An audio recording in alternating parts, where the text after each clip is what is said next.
Record స్థాయి rally కొనసాగిస్తున్న దేశీయ ఈక్విటీ మార్కెట్లకు నష్టాలు ఎదురయ్యాయి. గత కొన్ని సెషన్లలో కొత్త గరిష్టాలను తాకుతున్న సూచీలు భారీగా నష్టపోయాయి.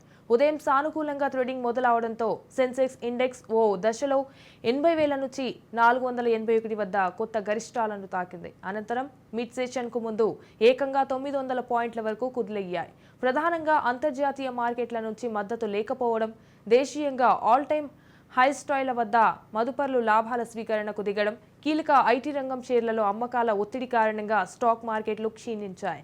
దీంతో మార్కెట్లు ముగిస్తే సమయానికి సెన్సెక్స్ 426.87 పాయింట్లు పతనమై 79,924 వద్ద, నిఫ్టీ 1 పాయింట్లు నష్టపోయి 24,324 వద్ద ముగిశాయి.